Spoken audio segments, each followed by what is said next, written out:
First, I want to thank you all for listening to me on this great day on July 24th, 2020. And I want to begin with, just a second. I'm sort of a little bit thirsty here. This is, by the way, a great drink. Goya.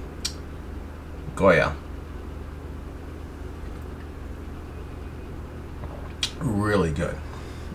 Goya coconut drink is unbelievable. Anyway, first I'm going to talk about, and I'm going to go in about 4 steps or 4 parts, getting into the differences between both Biden and Trump economics, which are obviously pretty drastically different from one another. We've had experience in recently, both the last 3.5 years, of Trump economics. We experienced the Obama-Biden economics. So I'm going to break it down pretty much how I'm going to go about going through these steps of each step of how, or rather parts, how I'm going to employ these into my discussion and try to get as brief as possible, while also entertaining a lot of great detail about each element. First, each section which I will get entail, for example, this section will be dealing with Biden's economics as we currently are experiencing or will experience if, God forbid, he ends up being president. And I'm going to also get into his past history with Obama and that kind of economics as well, and during the course of these 4 parts. So the first part is this is a brief going into the general economy and within the Democratic states. My second part, I'll dive further into Biden's economics and its impending disaster and how it will be not only the Obama-Biden failing economics from the past during that administration, but the merger and incorporation of the Bernie AOC Venezuelan socialist, or in my idea, it's almost like feudalism, to be incorporated in the United States, which I believe would be another catastrophe. The third part, I will get into the third part, which zeroes in on China's association with Biden and his corruption throughout the past and how that influences his economic policies and how that would affect us. And I'll go very detailed in that and how he actually sold out America and how he could further destroy America by lining his own pockets with his own nepotism within his own family and himself and former Obama officials and those in his inner circle. And you can see that's pretty detailed in itself, which I may have to break that up as well because there's so much in there. And the last I want to do is lining them up, and this will be my last on the 4th part of this explanations in my 4th part series. Well, I will literally compare Trump economics versus Biden economics. What would a Biden world look like and what a Trump world would look like? Because we've had experience now both, but like I said, Biden's economics now no longer is just the Obama-Biden economics. It's now been incorporated with the Bernie Sanders AOC economics. So, right now, when we think of economics, I don't want to sound so generic in thinking of economics is basically something that worries about the stock market or how much money you're generating in investments and something into those things. But I'm going to talk about first kitchen economics, because most people, when they think of economics, they hear that word, they always think of maybe perhaps I'm talking stocks and bonds and things like that, investments and all that stuff, or real estate. But it also comes back to really what we call kitchen economics, which is basically what you make in your family or yourself, within your own household, how much you make, how much you pay your bills, take care of your kids, your health care, etc., etc., etc., right? So we have to look on that terming. And I remember there was a famous quote by Carvel, who was Biden's old campaign manager. He eloquently said, how did Clinton win back then, back in the 90s? Well, it's economics, stupid. Well, it's always been about economics, basically. And most Americans, I believe, vote by their pocketbook. I mean, there's side issues, there's, social issues, but when it comes down to the bottom line, and they're sitting in there, that booth, most Americans, I'm saying in general, I believe vote on their pocketbook. Whether it's their jobs, their businesses, the welfare of their kids, situation, the cost of living, etc., etc., etc. So that's how I feel that though I will get in some economical terms, I will also get back into the day-to-day and how that actually affects you directly. So what would be like a Biden economy? Well, first of all, looking around if the United States, and we're witnessing right now with all the chaos and riots, they're not really protests. It's sort of illogical and actually ignorant to call what's going on around like Portland and Chicago or Seattle or even Washington D.C. and elsewhere around the United States, calling those protests when they're really riots. Protests, you march down the street with a sign, hey, I want this. Fine, that's peacefully assembling, which is guaranteed by our Constitution. Not destruction of property, not threatening people, not physical violence, etc. So, but we've been experiencing that in all these cities, and the effect on that economically, I'm not going to go just the issue of safety and property-wise and civil rights and all that stuff, but economically, you have to think about this. If you have a business, you want to make a business, whether big or small, today, I'm asking you, would you open a store, small or big, or any kind of business in Portland today, knowing there's all this violence, your own, you might have looting, the breaking in, destruction, or threats in some way, violence? Are you going to have customers come into your store while there's protests riots and protests outside? I don't think so. So what would be an incentive for somebody to open a business in places like this? And by the way, most of these areas happen to be Democrat cities or localities and states, right? They're run by basically Democrats. And they basically be the same normalcy that you see ongoing, which would be if, God forbid, Biden was president. Because he would be so complicit in allowing this stuff going on. As we are witnessing one after another, mayors such as in Oakland and Portland and even Los Angeles capitulating, and as we witness around the country. I mean, I can literally give you examples. You can research it. Don't watch CNN or MSNBC; they're full of crap. We know that. You don't have to take Fox News as for literal, even though I believe it has a lot of points and straight up. You can do your own research.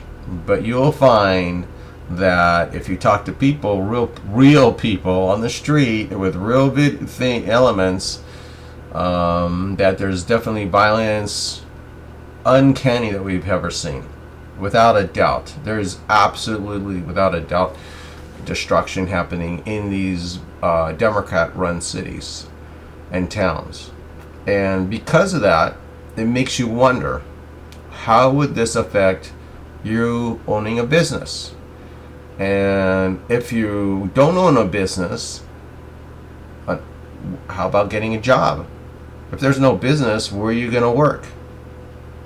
Those small businesses or big businesses or medium-sized business, that's where you get a job, right? I mean, I'm just asking. So what we're witnessing, whether it's in Seattle, Portland, California, New York, violence and destruction, You can't open up a business there. I mean, what business could you possibly open there? There's actually Walmart and other rather large businesses fail to want to open a place there. I remember in Los Angeles when they had the riots in the 90s, there was a dysfunction where a lot of businesses were very reluctant to open in the areas in South Central especially, where there was massive destruction. But what changed that was because there was actually infusion to reopen, and there was no rioting. No rioting is the key factor. Because the second that riot happens, the second a building burns down, guess what? What happens? Well, you can't open the business because you got to get insurance. What insurance companies want to pay, put an insurance policy on a building they know it's going to get burned down. So therefore, you can't even have a building. And if you don't have a building, what establishment can you actually create there? And if you can't have an establishment, what people around in that vicinity are going to employ anybody? There is none. And that happens when you have these areas that get so dramatically hit with violence.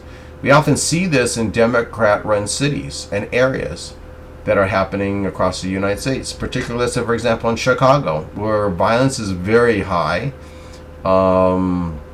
They actually average about 4,000 African Americans are being killed from black-to-black crime, from gang violence and other crimes. I mean, it's unparalleled. I mean, I literally was in tears seeing little kids being killed. They were the age of my grandkids, who are also biracial. So to me, that hits me hard to see that, and it's all quiet. Nobody talks about it.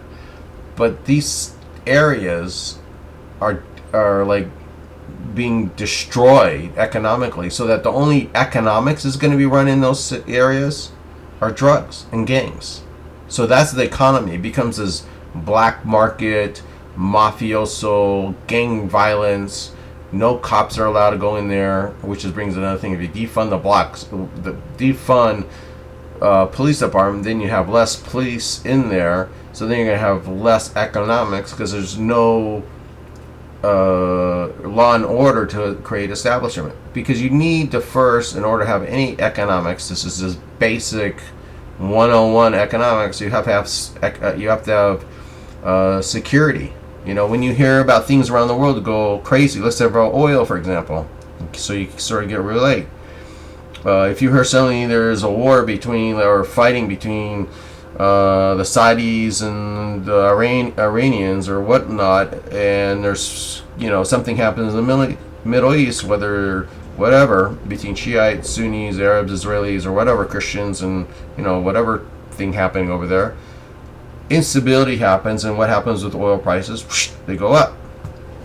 So there's a direct consequence for violence, and when there's no law and order or no security, businesses are directly affected. And when businesses are directly affected, that means a loss of capital, and it becomes almost another effect, that this becomes a ongoing reciprocating, almost like you throw a little pebble in the water. It's actually worse. It becomes a tsunami, where if you don't have business and you don't have employment, there is actually no tax revenue coming into that locality or that state. So what do? The states do? They raise up more taxes to pay for their own salaries, because governments are still employed. Or they have to start to figure a way to cut people down, and that most Democrat cities will never try to cut down their own employees. That's the last thing they'll do, or take cuts for themselves. So, and the same thing with the cities. They'll never take cuts.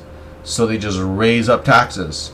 And that just drives business out of those towns and townships and cities and states. So this is why I'm bringing this up, because this is Biden economics. Biden would not establish he's not a law and order president. He was not endorsed by the first time by the police department around the country, or their establishments, or their unions.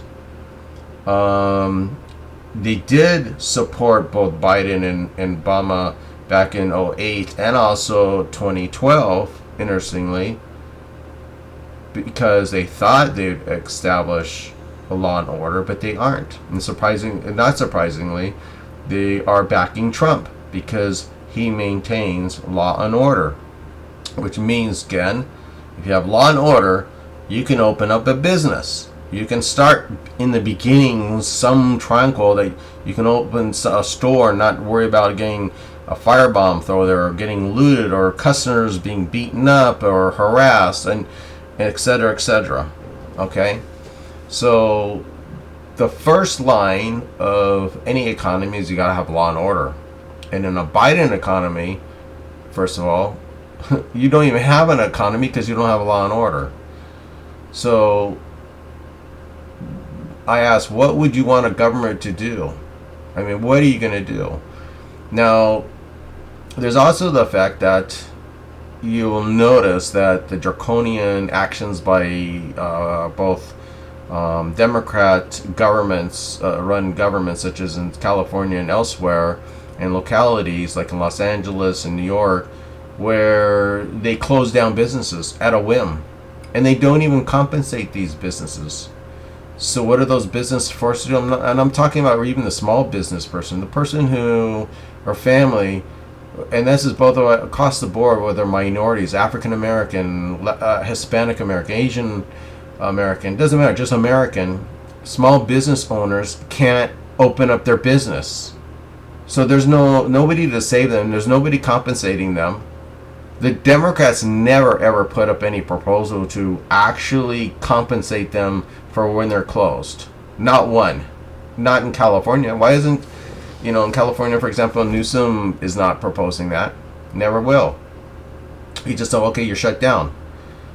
So these businesses still have to pay rent and insurance, and all their overhead still continues. Oh no, by the way, now those people are unemployed, so they're on the dole for the government to pay them their unemployment insurance, and that puts more stress on these, again, localities.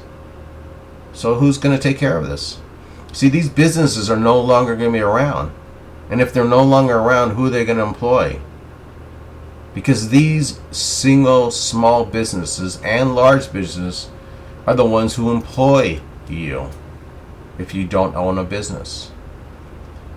And there's not going to be any Democrat Santa Claus to magically pull out of its rear end some money to pay you constantly. There can't be, unless you end up being a feudal, we enter into feudalism. Not even socialism can do that. Socialism, anyway, ends up toward bankruptcy. And that's sort of like everybody knows that historically. You have to be sort of a little bit of moronic not to realize that socialism leads to capitulation and bankruptcy in any form of system. It's the worst system ever. I mean, I can give you country after country that has had socialism and it was absolutely destructive, which I'll talk about in other clips. But look at California, for example. California corporations, by the way, are actually now leaving. Both corporations and business have been leaving in major ways. And they have probably one of the most major unemployment, well, even before COVID, by the way. They were still going unemployment. Really, really bad here in California. And most of the blue states, the same thing. In fact, what things surprisingly, well, not so surprisingly, is California is no longer the highest gross national product state. Meaning it's not the state that generates the most economy anymore. It's actually Texas. The red state of Texas is now the #1 state in the country in GNP. And by the way, it's not just this year. It's been for several years now. Why is that? It's just showing because of the situation of how one state affect its economy as another. Another good example you could compare between Florida and New York. Both have the same amount of population, the same circumstances. Actually, Florida actually has a higher, I believe, a higher amount of senior citizens, so there tend to be more living on pension, so there's less actual you would think activity as far as economics for people being needing to be employed or whatever, but they actually are generating more positive in economics. I mean, Florida is growing, and New York is going down to the dumpers. That's a fact. People are leaving New York just like leaving California, another blue state. I mean, this is across the board. This is actually even happening in Washington. People are leaving Washington now and heading to Idaho, of all things.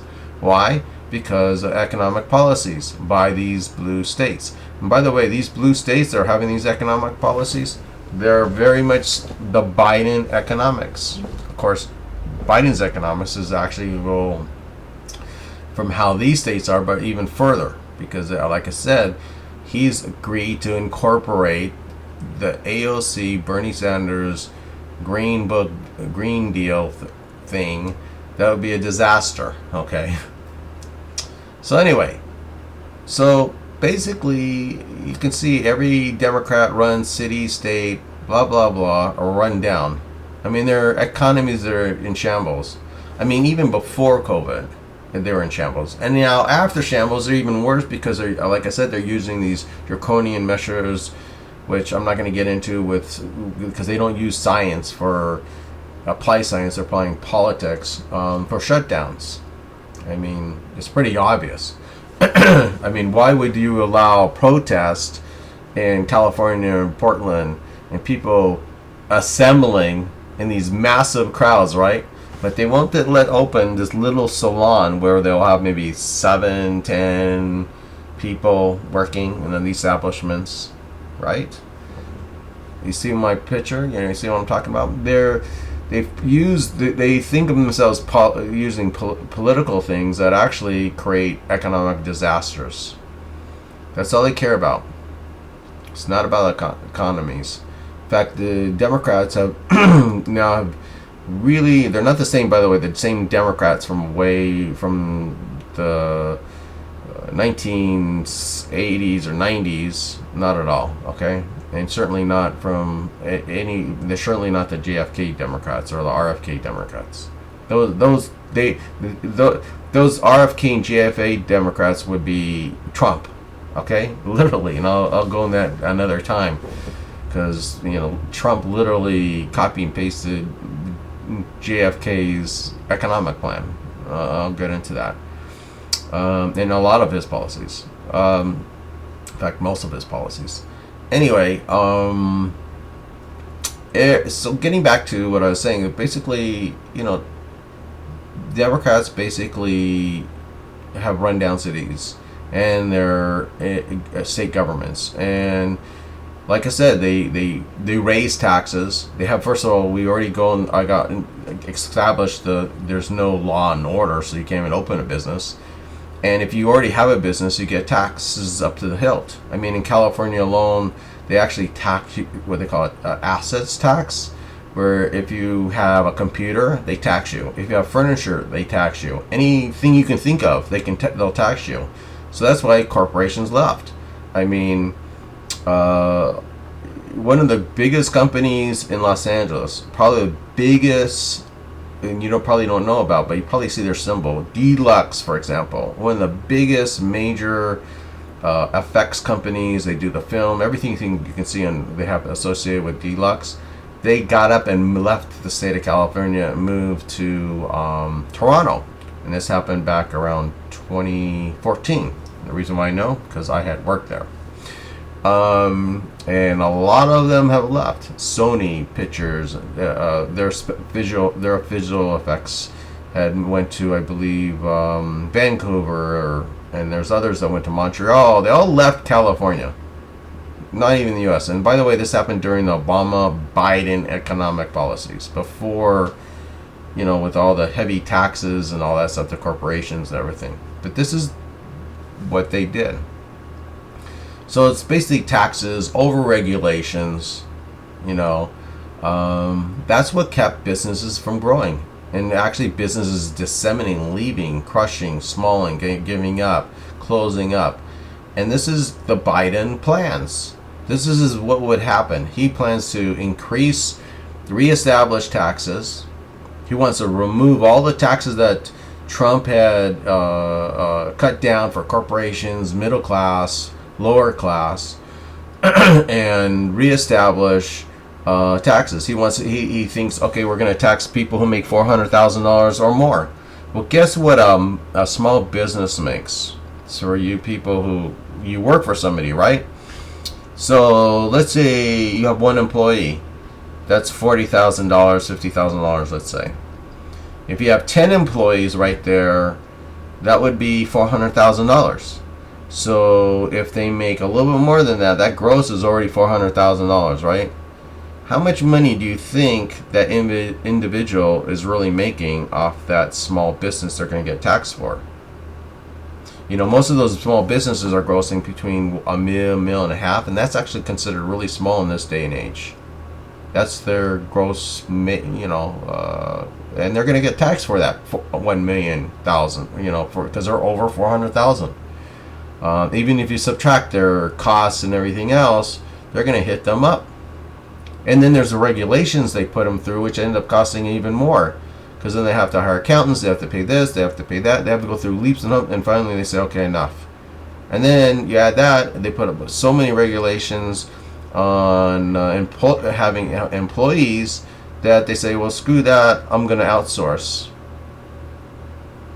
So they end up being functionally maybe a company in a shell, and they may have small people, but then everything's being produced outside the United States or outside the state, you know, depending, you know, the areas. And this is what happened during the Biden's time in his economics, and this is what he's talking about going back to, where everything's, because he's a globalist, he wants everything produced in China or elsewhere, which I'll get into. He doesn't care.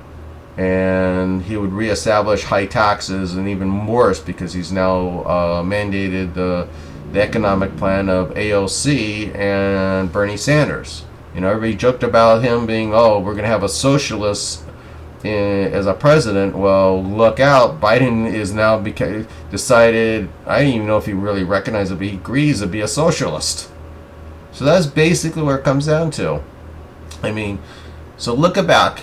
Every Democrat state, I'm just telling you, look at it, state or city. You don't believe me? You look at the records. Look at it. Every Democrat-run state and city are run down. Their economies are in ruins. They're in shambles even before, now even worse since after the COVID, by their own draconian actions. Because if you look right now, all the red states are doing pretty well, and the blue states are eating it.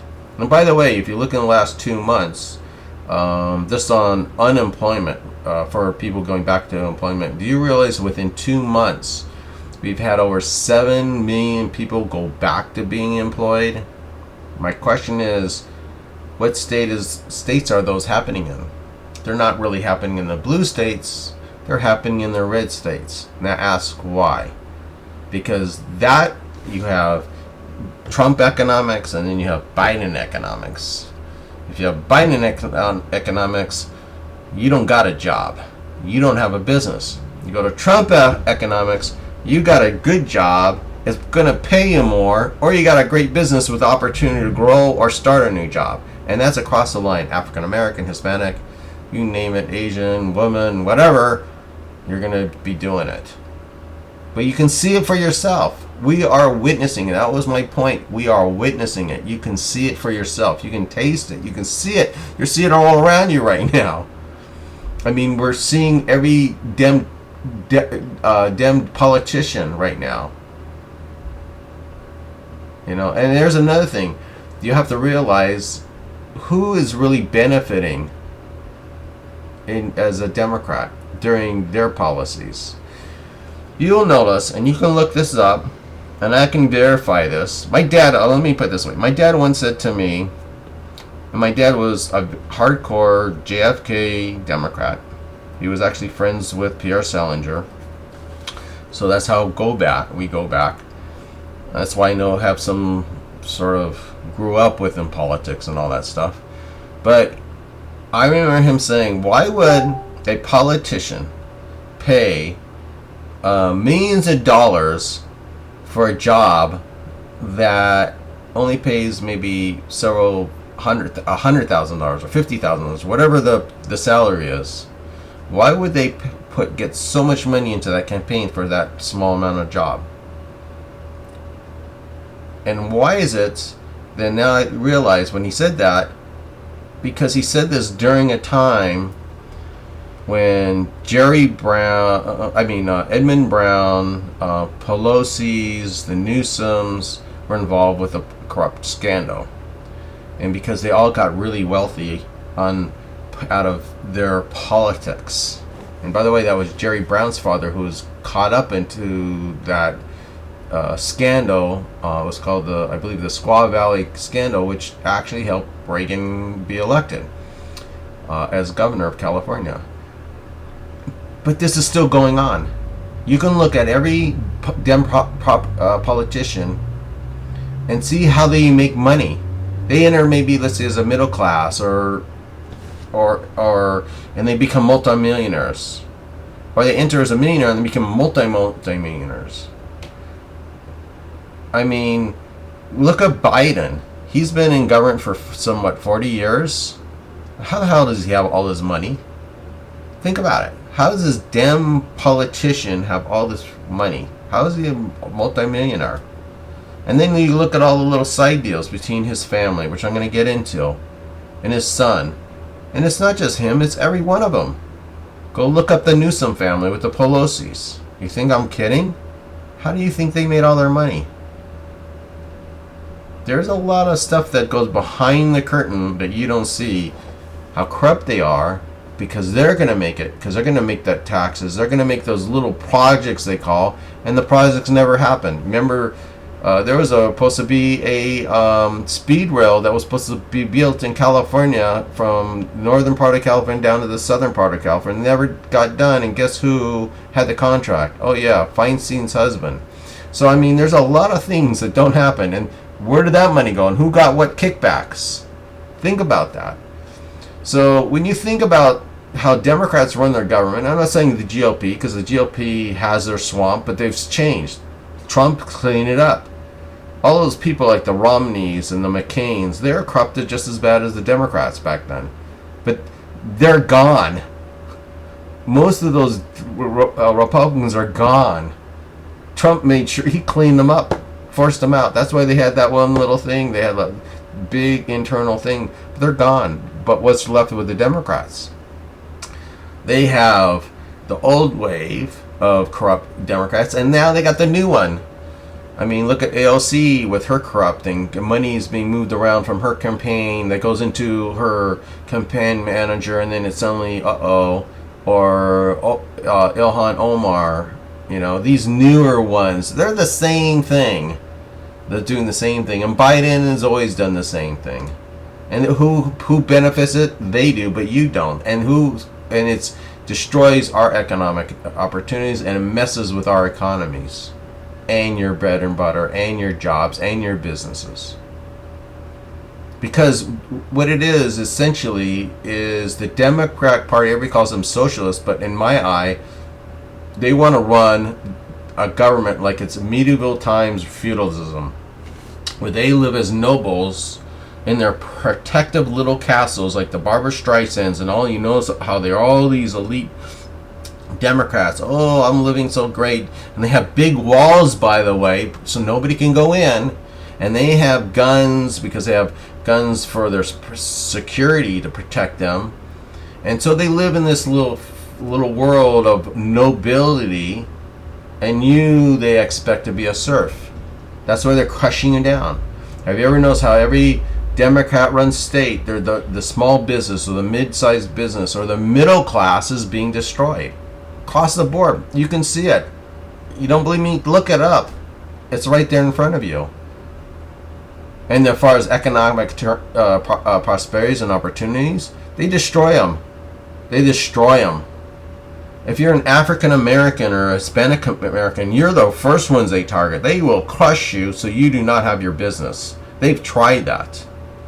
Look what they've done in African American. Keep you down. You can't go anywhere. They don't put any money. They don't do, really. It's all BS. They'll throw government money to make you feel victims for politics. And when the money finally gets to the African American communities, it's got hyper kickbacks to every damn politician and administrators within their bureaucracy. To nothing. Out of $1 comes 10 cents. That is truth. I mean, you can see it within Baltimore. If you knew how many, in Baltimore alone, $1 billion went to that city under the late Cummings, right? And when they caught him and they asked him where all this money go to, which brings me, I wonder how come there's no comptrollers and where's the FBI and why haven't they investigated? Oh, why? Because when you have the FBI being controlled by Biden or Trump, Biden or Obama, they're not going in there. And only recently, though, Trump started changing the DOJ to do their job by putting a very honorable person named, Barr as the AG, who has had to clean up within the DOJ itself. And you think that's bad? I mean, I'm not going to go into it, but there's the State Department and all that. I mean, they've had problems. But this goes down to all the Democrats. I mean, their policies are basically to crush the middle class. Biden's policies are to crush the middle class. It's not about making it better. It's about to crush it. Make you little. They'll put a lot of words in front of it, but they don't mean nothing. Remember, it was Obamacare was the Affordable Care Act. So let me ask you, was it affordable? He said, oh, you're going to pay less when you have the insurance. And now we're paying more for our insurance. He said we're going to have, and we have actually more, our co-pays and deductibles are off the chart. That was their lie. Because the Democrats lie. They'll throw names and then think you're stupid and you're going to vote for them again. Because they'll feed you this victimhood BS and make you think it, but they're crushing you because you are not, because this is the reality. The reality is their economics is feudalism. Not even socialism is beyond that. So let me just put it clear. I mean, Biden himself is actually a medieval corrupt politician. That's without a doubt. He doesn't give a crap about the American worker. He doesn't give a crap about the suburban mom or the African American or Hispanic American or Asian American. I mean, there's absolutely no prosperity with any Biden's economy. Now, here are some facts. I mean, I looked up an article. I think Forbes is a credible company. By the way, I'm going to have another taste of Goya. This is a good drink.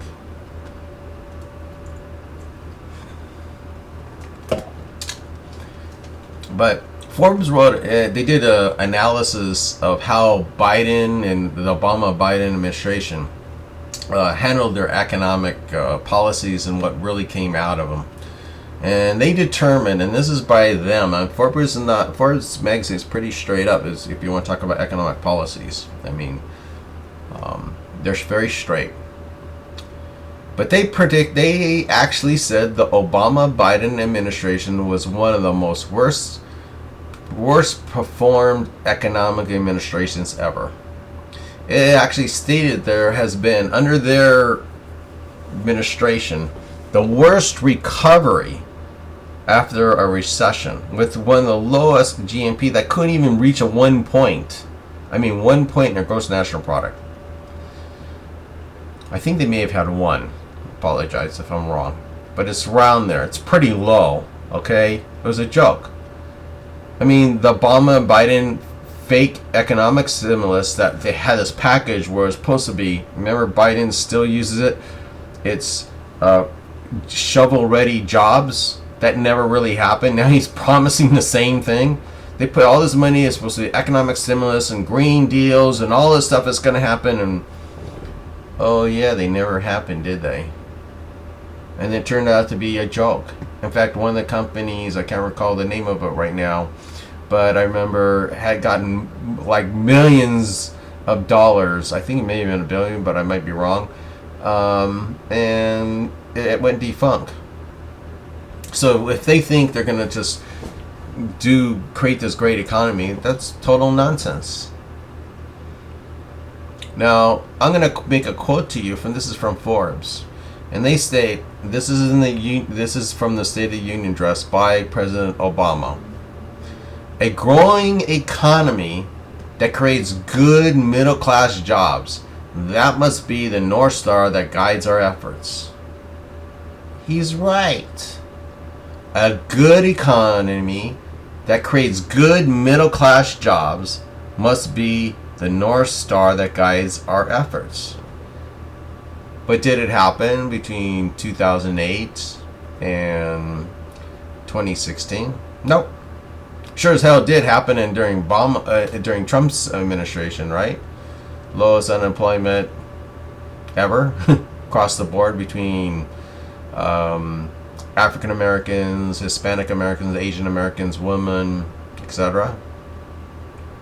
In fact, during the Biden economy under Obama, it was the worst slow rate. In fact, it was so negligible under Obama, it actually caused one of the largest disseminations where the middle class incomes were declining at a drastic rate because they were destroying the middle class, and the result of a Biden economy is the destruction of the middle class. That's a fact. Under the Obama-Biden economic plan, for example, poverty, in fact, increased by 31%.